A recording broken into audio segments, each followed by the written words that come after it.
നമസ്കാരം.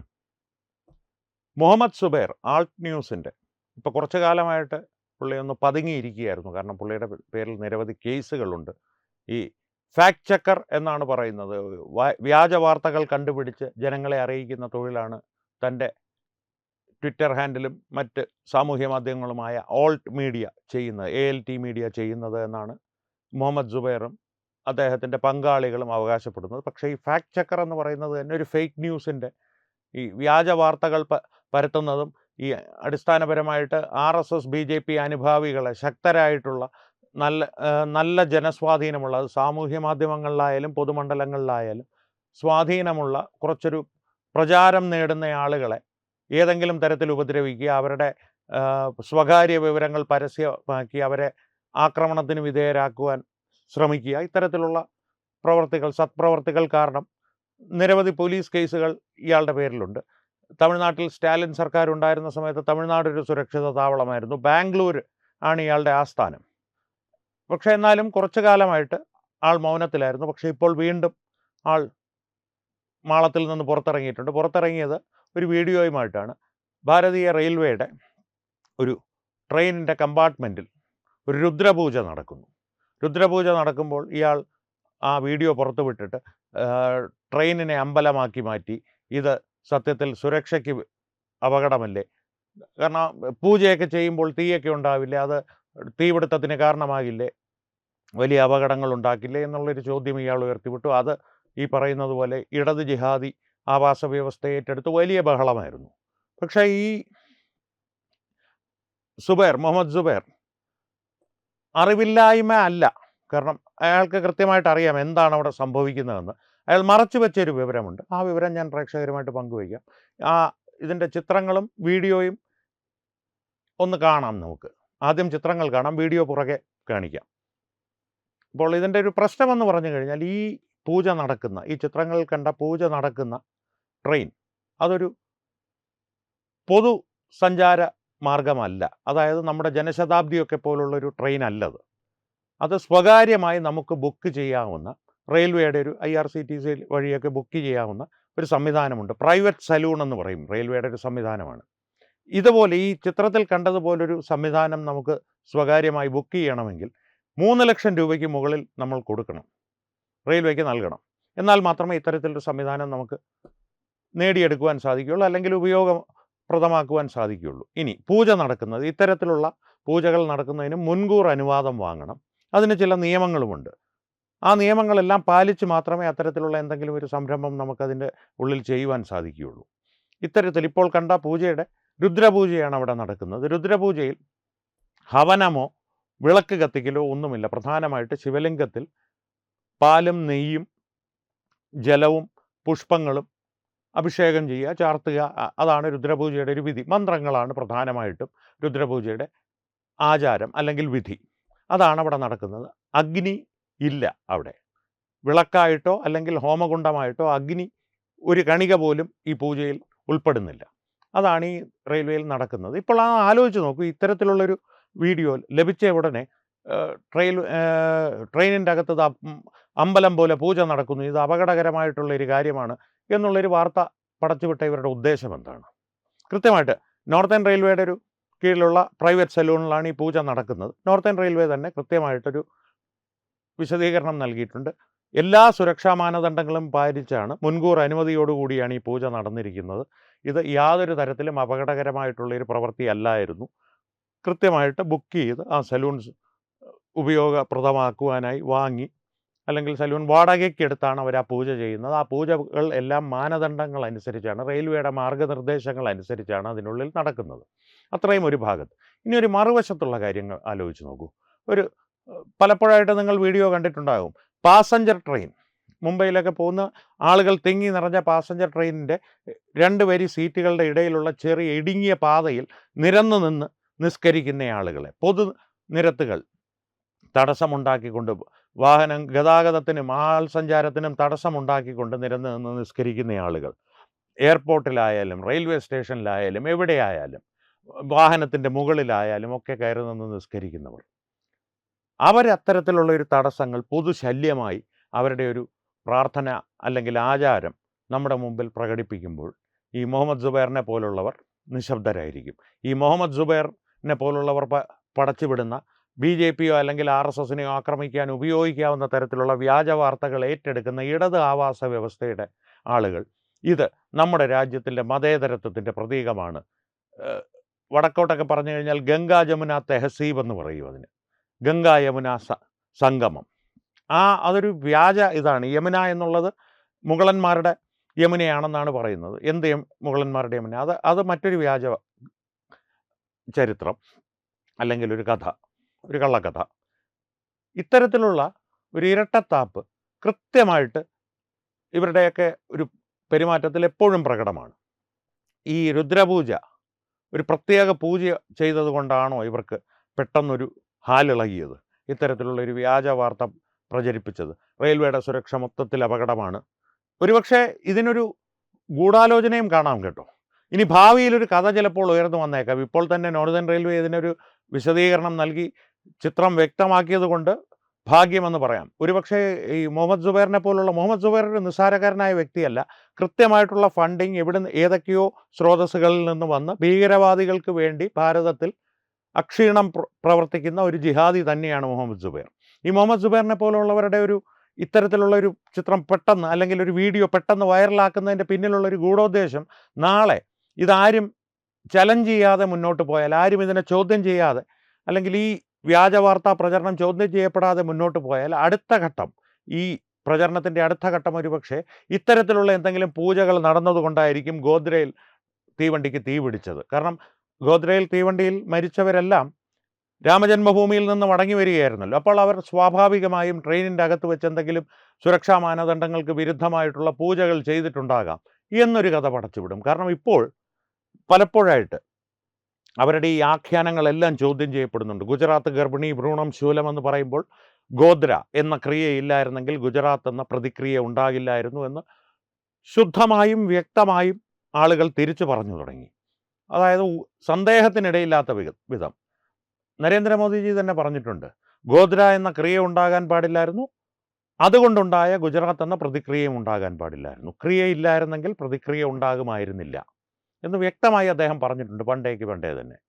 അപ്പോൾ അത്തരത്തിലുള്ള ഒരു ആരോപണങ്ങൾ, ഈ ഗുജറാത്ത് ഗർഭിണി ഭ്രൂണം പ്രചാരം ഏറെക്കാലം അവർ വിജയകരമായി കൊണ്ടു നടന്നതിൻ്റെ മുന്നെയെല്ലാം സാമൂഹ്യ മാധ്യമങ്ങൾ വന്നതോടുകൂടി പുതിയ തലമുറയിൽപ്പെട്ട RSS BJP അനുഭാവികൾ വന്നതോടുകൂടി ചരിത്രം കൃത്യമായി പഠിച്ച് അത് കൃത്യമായി തന്നെ അവതരിപ്പിക്കുന്ന ആളുകൾ സാമൂഹ്യ മാധ്യമങ്ങളിൽ ഉയർന്നു വന്നതോടുകൂടി ഇവരുടെ ഈ വ്യാജ പ്രചരണങ്ങളുടെ പലതിൻ്റെയും മുനയൊടിഞ്ഞു. അപ്പോൾ ഇനി ആ വ്യാജ പ്രചരണങ്ങളെ തിരിച്ചു കൊണ്ടുവരുവാനുള്ള ഒരു മുന്നൊരുക്കങ്ങൾ കൂടിയാണോ ഇത്തരത്തിലുള്ള വീഡിയോകൾ പെട്ടെന്ന് ഇവർ വൈറലാക്കുന്നതിൻ്റെ ഉദ്ദേശമെന്ന് അറിയില്ല. കാരണം അത്തരത്തിലുള്ള പ്രവൃത്തികൾ യാതൊരു മടിയും കൂടാതെ ചെയ്യുന്നൊരു വിഭാഗമാണ് മുഹമ്മദ് സുബൈർ ഉൾപ്പെടുന്ന ജിഹാദികൾ. അവർ നടത്തുന്ന ഈ വ്യാജ പ്രചരണങ്ങൾ കൃത്യമായി ഏറ്റെടുത്ത് അത് പ്രചരിപ്പിക്കുന്ന ജോലി, വാടകവാകളായി നിന്നുകൊണ്ട് പ്രചരിപ്പിക്കുന്ന ജോലി ഏറ്റെടുക്കുന്ന വ്യക്തികളാണ് ഇടത് ആവാസ വ്യവസ്ഥയിലുള്ളത്. അതുകൊണ്ട് തന്നെ ഈ ഒരു തരത്തിലുള്ള പ്രചാരങ്ങൾ നാം ശ്രദ്ധിക്കാതെ പോകരുത്. കാരണം കേരളത്തിലൊന്നും ഇങ്ങനെ ഒരു സംഭവം നടന്നതായിട്ടേ അറിയില്ല. ഈ വ്യാജ പ്രചാരം നടത്തിയ വീഡിയോ കണ്ടോ, ട്രെയിനിൻ്റെ അകത്ത് അമ്പലമാക്കി. ഇതെന്താണിത്? ഇത് ഭാരതമാണോ? ആധുനിക ഭാരതമാണോ എന്നൊക്കെ ചോദിച്ച് ആത്മരോഷം കൊള്ളുന്ന പല ഇൻസ്റ്റാഗ്രാം ഹാൻഡിലുകളും കുറച്ച് ട്വിറ്റർ ഹാൻഡിലുകളും ഒരല്പസ്വല്പം കൂടുതൽ, ട്വിറ്ററിനേക്കാൾ കൂടുതൽ എന്നാൽ ഇൻസ്റ്റാഗ്രാമിനെ കുറവെന്നുള്ള തരത്തിൽ ഫേസ്ബുക്കിലും ഉള്ള ഐഡികളും നിങ്ങൾ കണ്ടിട്ടുണ്ടാകും. കേരളത്തിൽ ആത്മരോഷം കൊള്ളുന്ന ചിലർ. ഇതിനെ പ്രതിരോധിക്കാൻ പക്ഷേ കേരളത്തിൽ ദൗർഭാഗ്യകരമെന്ന് പറയട്ടെ ആരുമില്ല.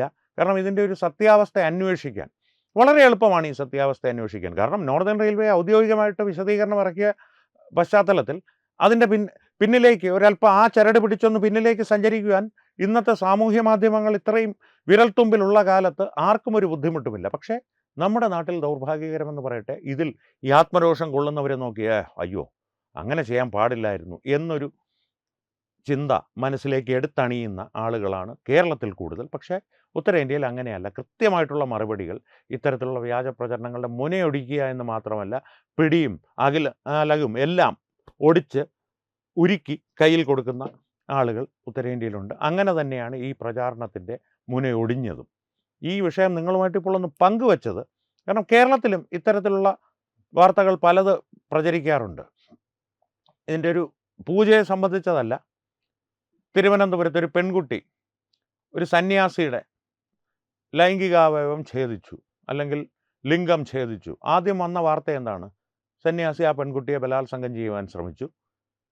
അന്നത്തെ മുഖ്യമന്ത്രിയായിരുന്ന പിണറായി വിജയൻ പോലും ആ പെൺകുട്ടിയുടെ ധീരകൃത്യത്തെ അഭിനന്ദിക്കുകയാണ് ചെയ്തത്. ഈ വാർത്ത എത്ര കാലം കൊണ്ട് നടന്നു? സത്യാവസ്ഥ പുറത്തു വന്നു. ആ സത്യാവസ്ഥ ഈ വ്യാജ വാർത്ത പ്രചരിച്ച അത്രയും തീക്ഷ്ണതയോടുകൂടി, അല്ലെങ്കിൽ അത്രയും ഒരു എണ്ണത്തിൽ, ആ പ്രചരിച്ച സോഷ്യൽ മീഡിയ പോസ്റ്റുകളുടെയും റീലുകളുടെയും ഒക്കെ എണ്ണത്തിന് താരതമ്യം ചെയ്യുമ്പോൾ ഇത് വ്യാജ വാർത്തയായിരുന്നു, ആ പെൺകുട്ടി കള്ളം പറഞ്ഞതാണ്, വിരോധം തീർക്കാൻ ശ്രമിച്ചതാണ് എന്നുള്ള സത്യാവസ്ഥ അത്രയ്ക്ക് അതുമായിട്ട് താരതമ്യം ചെയ്യുമ്പോൾ അത്ര തീക്ഷ്ണമായി പ്രചരിച്ചിരുന്നു ഇല്ല എന്നുള്ളതാണ് വസ്തുത. ഇതാണ് ഈ വ്യാജ വാർത്തയുടെ ഒരു പ്രത്യേകത. ഒരു വലിയ കള്ളം നാം പറയുകയും അത് ആവർത്തിച്ചു കൊണ്ടേയിരിക്കുകയും ചെയ്യുകയാണെങ്കിൽ സ്വാഭാവികമായും കാലപ്പോക്കിൽ ആളുകൾ അത് വിശ്വസിച്ച് തുടങ്ങും. ഗിബൽസ് പറഞ്ഞതാണ്, ഞാനല്ല. ഗിബൽസ് ആരായിരുന്നു എന്നുള്ളത് പ്രേക്ഷകർക്കറിയാം. അറിയാത്തവരൊന്ന് ഗൂഗിൾ സെർച്ച് ചെയ്ത് നോക്കുക. പക്ഷേ ഈ വ്യാജ വാർത്തയുടെ ഒരു പ്രത്യേകത ഇതാണ്. പക്ഷേ ഈ മുഹമ്മദ് സുബൈറിനെ പോലുള്ളവർ പ്രചരിപ്പിക്കുന്ന വ്യാജ വാർത്തകൾ ഒരു നിമിഷത്തെ ആത്മസംതൃപ്തിക്ക് വേണ്ടിയിട്ടുള്ളതാകില്ല. അതിൻ്റെ പിന്നിൽ ഗൂഢലക്ഷ്യങ്ങൾ ഉണ്ടാകും. കാരണം അടിമുടി ജിഹാദിവൽക്കരിക്കപ്പെട്ട, വിദ്യാഭ്യാസമുള്ള, ബുദ്ധിയുള്ള വൈറ്റ് കോളർ ജിഹാദിയാണ് മുഹമ്മദ് സുബൈർ. വൈറ്റ് കോളർ ജിഹാദികളുടെ ഇപ്പോൾ ഭാരതത്തിലുള്ളതിൽ ഏറ്റവും വലിയ ആയുധങ്ങളിൽ ഒന്ന്. സാമൂഹ്യ മാധ്യമങ്ങളിൽ പ്രവർത്തിക്കുന്ന, പുറത്തുപോയി ഒരിക്കലും ബോംബ് പൊട്ടി സ്വയം ഹോറിഫൈഡ് ആകാതെ, എന്നാൽ ഹോറിഫൈഡ് ആകുവാനുള്ള ഉമർ നബിമാരെ സൃഷ്ടിക്കുന്ന ഒരു ആവാസ വ്യവസ്ഥയുടെ, ഒരു പ്രക്രിയയുടെ, ഒരു സിസ്റ്റത്തിൻ്റെ ഭാഗം, അല്ലെങ്കിൽ ആ സിസ്റ്റം പ്രവർത്തിക്കുന്നതിനുള്ള ഇന്ധനമോ, അല്ലെങ്കിൽ ആ സിസ്റ്റം ഭാരതത്തിനുള്ളിൽ പ്രവർത്തിക്കുന്നതിൽ ഏറ്റവും പ്രധാനപ്പെട്ട ഒരു ഭാഗമോ എന്നൊക്കെ വേണമെങ്കിൽ മുഹമ്മദ് സുബൈറിനെ വിശേഷിപ്പിക്കാം. മുഹമ്മദ് സുബൈറിനെ പോലെ പലരുമുണ്ട് സാമൂഹ്യ മാധ്യമങ്ങളിൽ. ഒപ്പം അവർക്ക് വേണ്ടി ക്രിയാത്മകമായി വാടകവാകളായി പ്രവർത്തിക്കുവാനായി ഇടത് ആവാസ വ്യവസ്ഥയിൽ നിരവധി ആളുകളുണ്ട്. അവരുടെയൊക്കെ ഒരു ചാലകശക്തി, അല്ലെങ്കിൽ ഒരു ചാലക മാർഗത്തിലൂടെ കടന്നു വരുന്ന ഇത്തരം വ്യാജ വാർത്തകളെ തിരിച്ചറിയുക മാത്രമല്ല, അതിൻ്റെ സത്യാവസ്ഥ അന്വേഷിച്ച് കണ്ടുപിടിച്ച് നിങ്ങളാൽ കഴിയുന്ന രീതിയിൽ ആ സത്യാവസ്ഥ സാമൂഹ്യ മാധ്യമങ്ങളിലൂടെയും ഒക്കെ പ്രചരിപ്പിക്കുവാൻ നാം തയ്യാറാകണം. അധികം ജോലി ഭാരമൊന്നും ഉണ്ടില്ല ഇതിന്. അത് അത്യധ്വാനമൊന്നും വേണ്ടൊരു ജോലിയല്ലിത്. അത് ചെയ്യുക എന്നുള്ളതൊരു പൗരൻ എന്നുള്ള നിലയിൽ, നിങ്ങൾ RSSൻ്റെ അനുഭാവിയാകട്ടെ, BJPയുടെ അനുഭാവിയാകട്ടെ, എന്തുമായിക്കോട്ടെ, കമ്മ്യൂണിസ്റ്റ് അനുഭാവി തന്നെ ആയിക്കോട്ടെ, അടിസ്ഥാനപരമായിട്ട് നിങ്ങൾക്ക് നിങ്ങളുടെ രാജ്യത്തോടൊരു കൂറുണ്ടെങ്കിൽ ഇത്തരം വ്യാജ വാർത്തകളുടെ മുനയൊടിക്കുക തന്നെ വേണം. ഇനി RSS അനുഭാവികളുടെ അടുത്തും BJP അനുഭാവികളുടെ അടുത്തും ഒരു കാര്യം പറയാനുണ്ട്. മറ്റുള്ളവരുടെ അടുത്തല്ല, ഈ മതേതരത്വം അണിഞ്ഞവരോടല്ല, ഹിന്ദുമത വിശ്വാസികളോടാണ്. നിങ്ങളുടെ വിശ്വാസത്തിൽ ഒരു ക്ഷമാപ്രാർത്ഥിയായി മുന്നോട്ട് പോകേണ്ട യാതൊരു ബാധ്യതയും നിങ്ങൾക്കില്ല. ഇത്തരത്തിലുള്ളൊരു വാർത്ത വന്നാൽ തിരിച്ചു ചോദിക്കുക, അത് ഞങ്ങളുടെ വിശ്വാസമാണ്, അത് ഞങ്ങൾ എങ്ങനെ പ്രകടിപ്പിക്കണമെന്നുള്ളത് ഞങ്ങൾ തീരുമാനിച്ചോളാം. അതിന് നിങ്ങൾ ഇസ്ലാമിസ്റ്റുകളെ കണ്ടുപഠിക്കുക. ഇത്തരത്തിൽ ജനങ്ങൾക്ക് ബുദ്ധിമുട്ടുണ്ടാകുന്ന ആചാരങ്ങളും അനുഷ്ഠാനങ്ങളും പൊതുവഴിയിൽ ചെയ്യുന്നത് അവരുടെ അവകാശമാണെന്നുള്ള തരത്തിലാണ് അവർ പലപ്പോഴും പെരുമാറുന്നത്. ഒരു 10 മിനിറ്റത്തെ കാര്യമല്ലേ ഉള്ളൂ എന്ന് ആ അവകാശപൂർവ്വം അല്ലെങ്കിൽ അധികാരപൂർവ്വം അവർ ചോദിക്കും. ആ തരത്തിലുള്ള ചോദ്യങ്ങൾ തിരിച്ചും ചോദിച്ചു തുടങ്ങുക. അത് നിന്നോളും. ഈ പ്രവർത്തികൾ നടുറോട്ടിൽ പോയി ചെയ്യാനല്ല പറഞ്ഞത്, അത് നിർത്താനുള്ള മാർഗ്ഗമാണ് പറയുന്നത്. ഒപ്പം നിങ്ങളുടെ ആചാരങ്ങളിലും അനുഷ്ഠാനങ്ങളിലും നിങ്ങൾക്കൊരു ക്ഷമാപ്രാർത്ഥി സ്വഭാവം ഇപ്പോഴേ ഉണ്ട്. ഇല്ലെന്നാരും പറയണ്ട, എനിക്കുമുണ്ടായിരുന്നു. അത് ഞാൻ ബലപൂർവമായി എടുത്ത് പുറത്തെറിഞ്ഞതാണ്, പിഴുത് പുറത്തെറിഞ്ഞതാണ്. അത് പുറത്തെറിഞ്ഞേ മതിയാവുകയുള്ളൂ. ക്ഷമാപ്രാർത്ഥി സ്വഭാവം നമ്മെ ദുർബലരാക്കും, അവരെ കൂടുതൽ ശക്തരാക്കും. ആ ക്ഷമ യാചിക്കുന്ന, അല്ലെങ്കിൽ അതിന് ക്ഷമ ചോദിക്കുന്ന, അപ്പോളജറ്റിക്കായിട്ട് നാം പെരുമാറുന്നത് നിർത്തിയാൽ അവർ ഭയപ്പെട്ടു തുടങ്ങും. ആ ഭയം വേണം. നമ്മളവരെ ശാരീരികമായി ഉപദ്രവിക്കുമെന്നുള്ളതല്ല, ആത്മീയമായി നാം ശക്തിപ്പെടുന്നു എന്നവർ മനസ്സിലാക്കും. കാരണം ഒരു കാലത്തും ആത്മീയ ശക്തി അവർക്ക് നേടുവാൻ സാധിക്കില്ല. അവരുടെ അടിസ്ഥാനം ദുർബലമാണെന്ന് തന്നെയല്ല, ദ്രവിച്ച് ഏതാണ്ട് ഇല്ലാതായ അവസ്ഥയിലുള്ളൊരു അടിസ്ഥാനമാണ് അവർക്ക് ആദ്യം മുതലേ ഉള്ളത്. നമ്മുടെ അടിസ്ഥാന തത്വങ്ങൾ അങ്ങനെയല്ല. അതുകൊണ്ട് തന്നെ ഈ ഒരു ക്ഷമ ചോദിക്കുന്ന പരിപാടി നിർത്തിയാൽ തന്നെ നാം ശക്തരായാൽ അവർ സ്വാഭാവികമെന്ന വണ്ണം തന്നെ സ്വാഭാവികമായി ഒരു ഓർഗാനിക്കായെന്ന് പറയില്ലേ, അവർ ദുർബലരായിക്കൊള്ളും. അപ്പോൾ ഈ വ്യാജ വാർത്തകൾക്ക് ഒരു പരിധിവരെ ശമനം വരും. അതും ഒരു പരിഹാരമാണ്. ആദ്യത്തെ പ്രധാനമായിട്ട് പരിഹാരമാർഗമെന്ന് പറയുന്നത് തിരിച്ചതിന് മറുപടികൾ നാം തന്നെ ഒരു അല്പം സമയം നമ്മുടേതായി ചെലവഴിച്ച് ഇതിൻ്റെ യാഥാർത്ഥ്യം കണ്ടുപിടിച്ച് നമ്മളാൽ കഴിയുന്ന രീതിയിൽ പ്രചരിപ്പിക്കുക. അപ്പോൾ ഈ വിഷയത്തെ സംബന്ധിച്ച് നിങ്ങളുടെ അഭിപ്രായങ്ങൾ എന്താണെന്നുള്ളത് കമൻറ്റുകളിലൂടെ ഞങ്ങളുമായി പങ്കുവയ്ക്കുക. ഒപ്പം ഈ വീഡിയോ ലൈക്ക് ചെയ്യുക. ഈ പറഞ്ഞതുപോലെ നിങ്ങളുടെ പ്രിയപ്പെട്ടവരുമായി ഷെയർ ചെയ്യുക. ഏറ്റവും പ്രധാനപ്പെട്ട കാര്യം, തത്വമയി ന്യൂസിൻ്റെ യൂട്യൂബ് ചാനൽ നിങ്ങൾ ഇതുവരെ സബ്സ്ക്രൈബ് ചെയ്തിട്ടില്ലെങ്കിൽ തീർച്ചയായും സബ്സ്ക്രൈബ് ചെയ്യുക. അപ്പോൾ ഈ വിഷയത്തിലും മറ്റു വിഷയങ്ങളിലും സംവാദങ്ങൾ തുടരട്ടെ. വീണ്ടും കാണാം. നന്ദി, നമസ്കാരം. HIV അണുബാധ സന്തോഷപൂർണമായ ഒരു ജീവിതത്തിന് തടസ്സമല്ല. HIV അണുബാധയ്ക്ക് ഫലപ്രദമായ ചികിത്സ ഇന്ന് ലഭ്യമാണ്. ഇതിന് യഥാസമയം അണുബാധ കണ്ടെത്തുന്നതും കാലേക്കൂട്ടി ചികിത്സ നടത്തേണ്ടതും അത്യാവശ്യമാണ്. സൗജന്യമായ ചികിത്സയും മാർഗനിർദ്ദേശങ്ങളും സർക്കാർ ആശുപത്രികളിലെ ART അഥവാ ഉഷസ് കേന്ദ്രങ്ങളിൽ ലഭ്യമാണ്. ആരോഗ്യ സംരക്ഷണം ഓരോരുത്തരുടെയും ഉത്തരവാദിത്തമാണ്.